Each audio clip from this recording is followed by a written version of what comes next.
ఏలూరు జిల్లా కైకలూరు కేంద్రంగా పసిబిడ్డల అమ్మకాలు కలకలం సృష్టిస్తున్నాయి.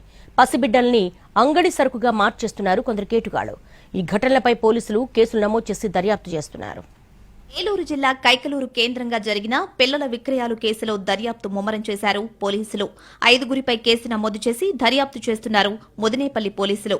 నిందితుల్లో చిట్టూరి చిన్ని కలిదిండికి చెందినవాడు, రెడ్డమ్మ ఆకివీడు ఫరీనా విజయవాడకు చెందినదిగా గుర్తించారు. ఈ ముగ్గురు పిల్లలను కిడ్నాప్ చేసి విక్రయిస్తున్నట్లుగా పోలీసులు గుర్తించారు. ఈ ముగ్గురి మీద పాత కేసులు ఉన్నాయి. ఈ ముగ్గురు విజయవాడ చుట్టుపక్కల పిల్లలను అపహరించి అమ్మకాలు చేస్తూ ఉంటారు. అబ్బిశెట్టి వీరకుమారి, వలవల గోపి అనే ఇద్దరు పిల్లలు లేని వారికి అపహరించిన పిల్లలను అమ్ముతున్నట్లు గుర్తించారు. ఒక చిన్నారిని అన్నవరం గ్రామానికి చెందిన వ్యక్తి 3 లక్షలకు కొనుగోలు చేసినట్లు పోలీసులకు సమాచారం అందింది. ఒక బాబును మండవల్లి మండలం కానుకొల్లు గ్రామానికి చెందిన వ్యక్తి 30,000కు కొనుగోలు చేసినట్లు తేలింది. వీరిపై వివిధ సెక్షన్ల కింద పోలీసులు కేసులు నమోదు చేసి దర్యాప్తు చేస్తున్నారు. ఐసీడీఎస్ అధికారులు ఇచ్చిన ఫిర్యాదుపై కేసు నమోదు చేసి వీరి వెనకాల ఎంతమంది ఉన్నారు అనేది ఆరా తీస్తున్నారు. ముదినేపల్లి మండలం శ్రీహరిపురానికి చెందిన 2.5 ఏళ్ల బాలుడు ఆకేటి మోక్షిత్ అదృశ్యమయ్యాడు. గత 2 వారాలుగా మోక్షిత్ ఆచూకీ కనిపించడం లేదు. ఇంటి ముందు ఆడుకుంటున్న మోక్షిత్ను గుర్తు తెలియని వ్యక్తులు ఎత్తుకెళ్లారు. దీనిపై ఫిర్యాదు అందుకున్న పోలీసులు కైకలూరు, ముదినేపల్లి సహా పలు ప్రాంతాల్లో తనిఖీలు చేపట్టారు.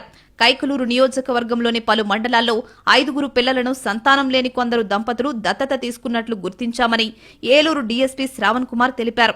ఇందులో 3 పిల్లలు వారి బంధువులే కాగా మిగతా 2 పిల్లల తల్లిదండ్రులు ఎవరు అనేది ఇంకా స్పష్టత రాలేదని డీఎస్పీ శ్రావణ్ కుమార్ వివరించారు.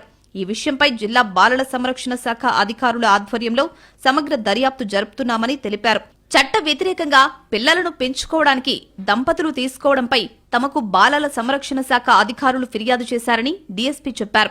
అధికారుల ఫిర్యాదుతో కైకలూరు రూరల్ పోలీసులు కేసు నమోదు చేశారని వెల్లడించారు. కొందరు అనుమానితులు అదుపులో ఉన్నట్లు పోలీసులు వివరించారు. శిశువులను ఎవరి ద్వారా కొనుగోలు చేశారు, ఏమైనా ఆర్థికపరమైన లావాదేవీలు జరిగాయా అనే అంశాలపై సమగ్ర దర్యాప్తు జరుపుతున్నామని డీఎస్పీ తెలిపారు. మొత్తంగా కైకలూరు ప్రాంతంలో పిల్లల విక్రయాలు స్థానికంగా కలకలం సృష్టిస్తున్నాయి. పూర్తి స్థాయిలో దర్యాప్తు తరువాత అన్ని విషయాలు బయటపెడతామంటున్నారు పోలీసులు.